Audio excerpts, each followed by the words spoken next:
Bonjour, bienvenue sur ce cours SQL. Nous en sommes à la 15e séance et on va continuer de voir ensemble quelques commandes. Comme vous le savez sur ce cours, je vous propose un cours SQL qui soit le plus général possible, c'est-à-dire peu importe le système de gestion de base de données que vous utilisez, même si nous sommes servis et nous servons de MySQL pour les différentes vidéos. Donc ça tombe bien parce que les commandes que je vais vous montrer dans cette séance ne sont pas des commandes compatibles avec tous les systèmes, et vous allez voir que MySQL, en fait, les dernières que je vais vous montrer, ne fonctionneront pas sur MySQL. Vous pourrez les oublier, mais on verra par la suite des moyens en fait de simuler, d'accord, ces mots-clés en fait, donc ces commandes particulières, qui sont par contre utilisables si vous servez de PostgreSQL, Oracle ou le système de Microsoft, ça fonctionnera aussi. On va directement passer dans le vif, enfin entrer dans le vif du sujet, avec ce que je vais vous montrer. On va déjà démarrer le client, ce sera fait. On va importer un fichier que vous pouvez comme d'habitude retrouver dans la description de la vidéo, vous avez le lien vers le fichier SQL qu'il va falloir importer pour pouvoir évidemment effectuer vos requêtes si vous voulez faire en même temps, pour voir un peu comment ça fonctionne. Et surtout, encore une fois, si vous êtes sur d'autres systèmes de gestion que MySQL, vous pourrez également tester les autres commandes qui pour le coup ne fonctionneront pas sur MySQL. J'en aurai pas beaucoup à vous montrer dans cette vidéo, mais je tenais quand même à les aborder dans la séance. C'est ça, voilà, on est connecté. Donc le fichier est très simple. Alors j'ai repris un peu l'exemple de ce que j'avais fait dans la séance précédente, c'est-à-dire vous voyez avec plusieurs utilisateurs, un âge, un pays et puis une date d'enregistrement. Sauf qu'il y a cette fois-ci deux tables, donc vous allez comprendre pourquoi. Et bien sûr des enregistrements qui sont faits pour les deux tables, avec petite remarque. Vous voyez par exemple que certains utilisateurs dans la table numéro 2 sont également présents dans la 1, ou inversement, mais pas forcément tous. Voilà. Donc il y a ce fichier-là récupéré encore une fois dans la description de la vidéo pour suivre cette séance si vous voulez faire des tests pour vous entraîner. Ok, alors j'avais normalement noté le nom, voilà, ça évite de remplacer les anti-slash par des slash. On fait un petit source, hop, on l'importe 2-3 fois pour être sûr. Voilà. Use FV database. Ok, et normalement, on va refaire une vérification. Alors là par contre, est-ce que ça qu'à force de changer les noms de temps en temps, on va se perdre. C'est donc FV, voilà, site1. Users avec un SP qui sont plusieurs, et ensuite la même chose avec 2. Et site2 users. Ok. On a les deux tables qui ont été importées et les enregistrements qui ont bien été écrits. Parfait. On a ce qu'il faut du coup pour suivre ce que je vais vous montrer par la suite. Alors ça par contre, j'en ai plus besoin, donc on le vire. Le serveur, on peut le laisser là, il tourne en fond de toute façon. J'aurais pas pu me connecter, voilà. Client. Très bien. Donc ça on peut l'enlever, pas besoin de le voir, de toute façon c'était juste pour vous montrer qu'on a récupéré. Ça va être donc du coup pour vous montrer les différentes requêtes que je vais vouloir aborder avec vous dans cette vidéo. La première, alors ce sont évidemment des mots-clés que je vais vous montrer qui permettent de réaliser certains types de requêtes un peu particulières. Le premier fonctionne partout, donc ça vous n'aurez pas de souci, tout le monde peut le tester de son côté. C'est union qui va permettre en fait de, si vous voulez, compacter, donc concaténer plus exactement, le résultat de deux requêtes. Admettons ici, et c'est pour ça qu'il y avait besoin pour cette séance de deux tables, vous allez très vite comprendre pourquoi. Si je voulais par exemple récupérer tous les utilisateurs de cette table-là, et ensuite tous les utilisateurs de cette table-là, à l'heure où vous en êtes, au niveau actuel, ou ce que vous avez vu en tout cas en SQL, vous auriez fait ce que je viens de faire en fait directement depuis le client, c'est-à-dire ceci. Score user, on fait une première requête, on va la copier-coller. Voilà, donc je ne vais pas le refaire, c'est exactement ce que j'ai fait là. Vous voyez, j'ai fait une première requête, ça m'a affiché le résultat, une deuxième, ça m'a affiché le résultat. J'ai donc deux requêtes qui ont été effectuées, et évidemment, chaque requête a un coût. L'avantage de ce que vous allez voir avec Union, ça va te permettre en fait de concaténer le résultat de deux requêtes, d'accord, donc deux ensembles de résultats finalement, en une seule. Et là, évidemment, on optimise un petit peu la requête qui est effectuée. Pour faire ça, c'est très simple, au lieu d'avoir ici deux requêtes différentes, on va avoir, alors je le mettrai après à la ligne, un union entre les deux qui permet justement de lier ces deux requêtes là. Alors attention, ça s'utilise pas n'importe comment. Bon, je vais mettre comme ça pour que ce soit plus lisible pour vous. Il y a des règles à respecter par rapport aux différentes commandes que je vais vous montrer sur cette vidéo. Première chose, au niveau des exemples que vous avez là, il faut qu'il y ait déjà le même nombre de colonnes à récupérer. Donc là par exemple j'ai fait un étoile, donc ça récupère tout. On voit, alors je rappelle que le ID ici on l'a récupéré aussi, quand on fait le étoile, on a 1, 2, 3, 4, 5 colonnes. Il faut le même nombre pour l'autre requête. C'est très important. C'est-à-dire si par ici, mettons, on veut récupérer juste le nom d'utilisateur et par exemple l'âge, il faudra qu'on ait le même nombre de colonnes à récupérer sur la seconde requête. Première règle, ça c'est très important, parce que sinon si vous ne pigez pas ça, évidemment, vous aurez plein d'erreurs lorsque vous allez vouloir comme ça concaténer deux requêtes. Première chose, le même nombre de colonnes. Ensuite, il faut que l'ordre que vous donnez aux colonnes soit le même. Par exemple, si là je voulais récupérer le username et l'âge, il faut que pour la deuxième requête, je récupère sous ce même ordre. Et récupérer également le même type de données. Donc là, exceptionnellement pour cet exercice, vous voyez que j'ai mis les mêmes noms ici aux différents champs des tables, parce que vous voyez que ça ressemble, ça viendrait simuler par exemple une table pour récupérer des utilisateurs d'un site numéro 1, d'accord, un premier site, et un deuxième site où finalement la structure de la table est la même. Ce n'est pas obligatoire. Ici j'aurais pu appeler par exemple ça en français, prénom, et ça juste mettre âge ou n'importe quoi, ici mettre pays, d'accord. Vous n'êtes pas obligé d'avoir évidemment le même nombre, il y a juste 3 règles, le même nombre de colonnes que vous voulez récupérer lors de vos requêtes, le même ordre et le même type de données. Ici, comme c'est un varchar, pas de souci. Là c'est un int, pas de problème, d'accord. Là on est sur un date, etc. Donc on a bien le même type qui a été récupéré, en l'occurrence le même ordre, et forcément le même nombre de colonnes, puisque vous voyez que j'ai fait des tables finalement qui ont le même nombre de colonnes, donc pas de problème. À partir de là, si ces règles sont respectées, vous pouvez sans problème utiliser union, qui va permettre de concaténer les deux requêtes. Mais encore une fois, sous une seule. Il s'agit pour le coup d'une seule requête, c'est bien plus optimisé que de le faire séparément, et surtout ça permet de récupérer tout en un. Autre point aussi intéressant de ce type de mots-clés, c'est que ça ne va pas récupérer les doublons. Admettons que vous ayez donc 2 sites internet, d'accord, que vous gérez.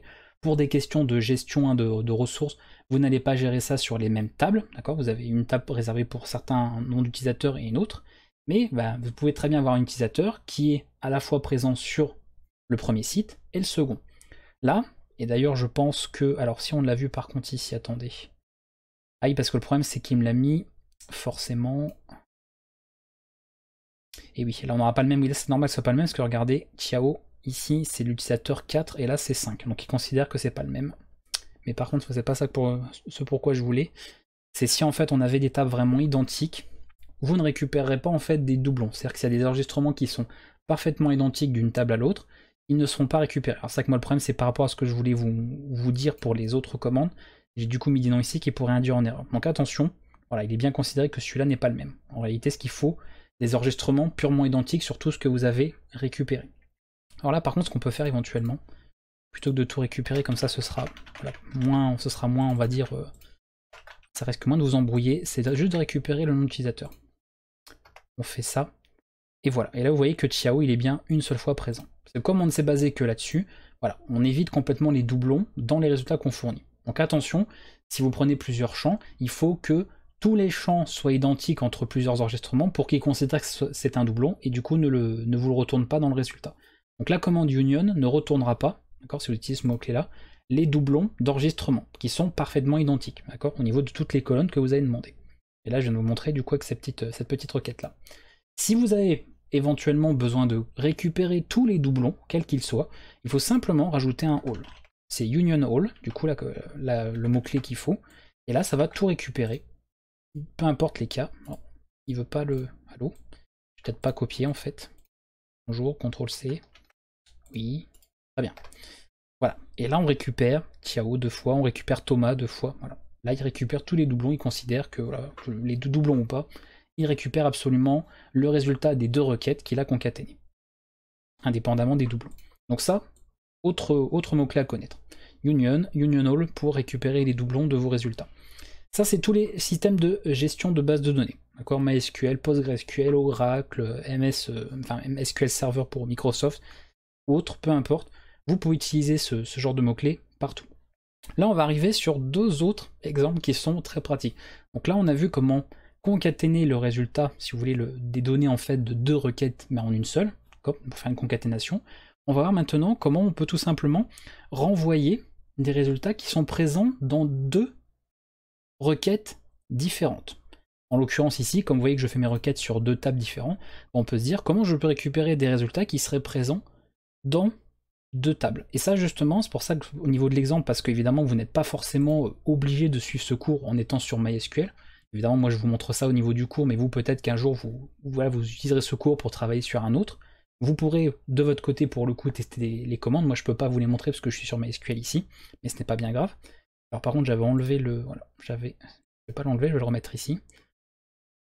Voilà, c'est pour ça que ce que je vous ai montré en début de vidéo, vous voyez, j'ai remis comme ça certains utilisateurs ici dans les deux tables. Tout simplement pour ne pas en fait avoir, enfin simplement montrer, si vous voulez, les similitudes qu'il y a entre deux enregistrements. Alors là, pareil, comme ils n'ont pas le même identifiant, ça pourrait éventuellement poser problème. Donc je vais quand même vous montrer la commande, c'est pas grave. Je pourrais pas de toute façon encore une fois l'utiliser. Mais admettons, je vais y récupérer, voilà, des utilisateurs comme ça, en me disant, je veux qu'on me retourne le nom d'utilisateur de quelqu'un qui sera à la fois présent sur le premier site et le second. Ben là, le mot-clé utilisé, c'est tout simplement antisect. Voilà. Et avec cette commande-là, il va faire l'intersection, ok, de vos deux requêtes, et se dire, bon, là je sectionne tous les noms d'utilisateurs de cette table-là, je sectionne les utilisateurs de cette table-là, et si je vois qu'il y en a un qui est à la fois présent sur cette table et cette table, ben ce sera le résultat qui sera envoyé en finale de toute cette requête ici. Ok, donc ça, je peux pas encore une fois vous montrer en exemple directement là à l'exécution, parce que ça ne marchera pas sur MySQL. On peut s'amuser, hein, évidemment. De toute façon, je pense qu'il mettra une erreur, il dira une syntaxe error a priori, voilà, syntaxe error, c'est tout à fait normal. Si vous êtes sur PostgreSQL, encore une fois, sur Oracle, vous pouvez tester ce genre de commande, ça fonctionnera. Donc en l'occurrence, là, ça retournera tout simplement les personnes qui sont présentes dans les deux tables. Donc ça va renvoyer Thomas, hein, Thomas que j'ai mis, voilà, Thomas, Tiao, on va les voir, et Fatou. Voilà, Fatou, elle est présente dans les deux tables, donc elle fera partie des résultats retournés par la requête antisect. Donc ça, automatiquement, on l'aura. Voilà.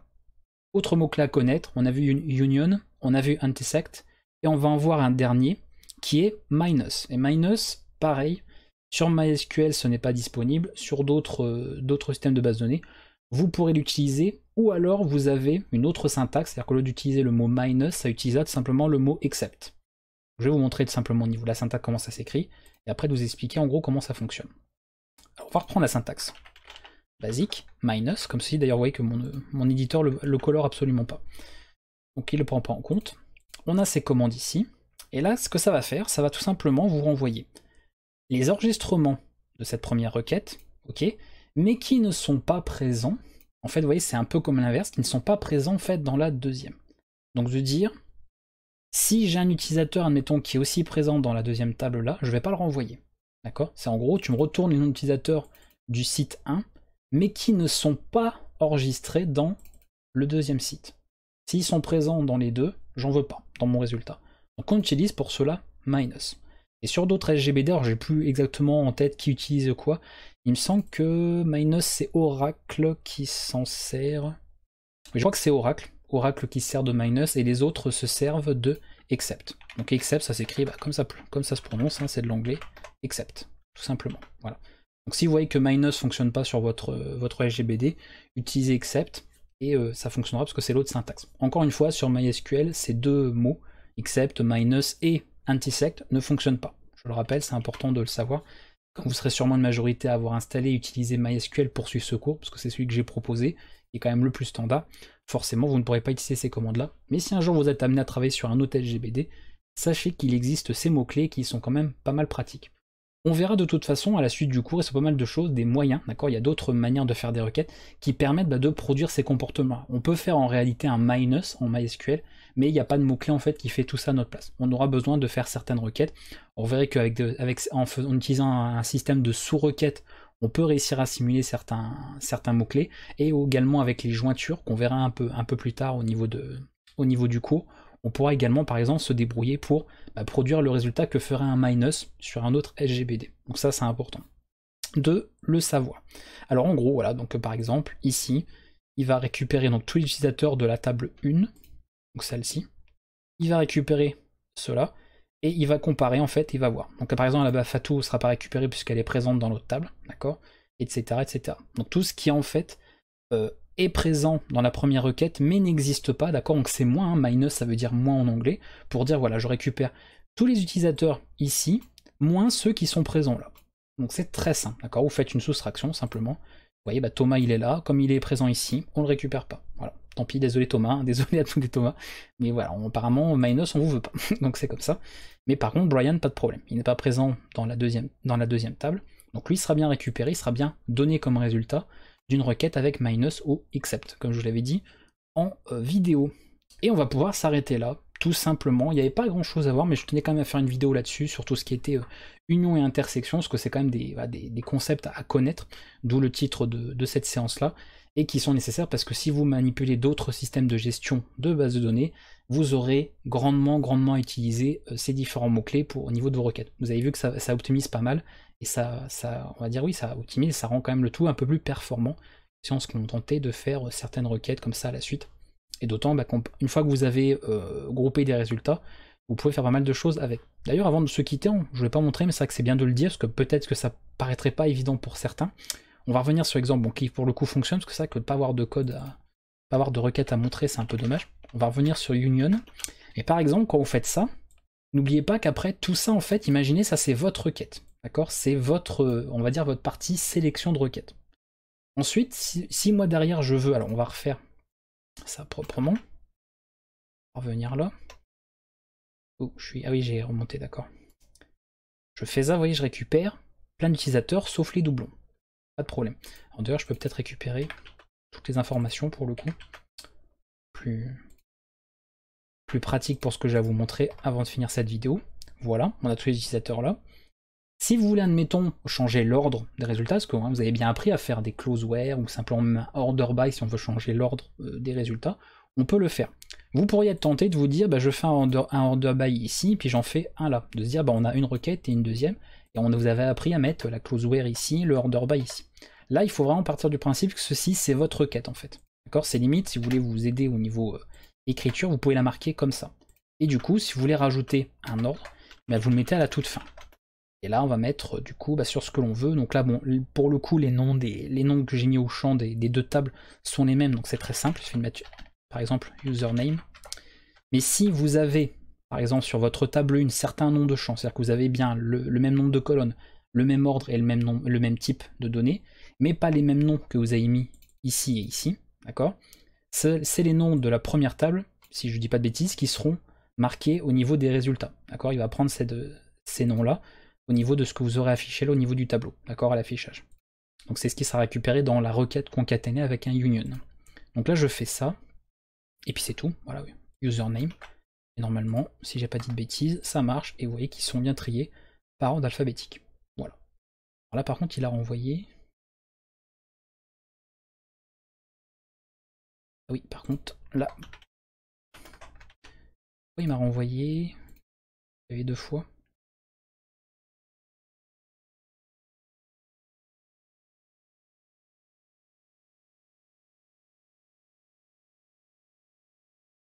On peut pouvoir dire, oui, ça c'est indistinct sur la première requête, donc évidemment.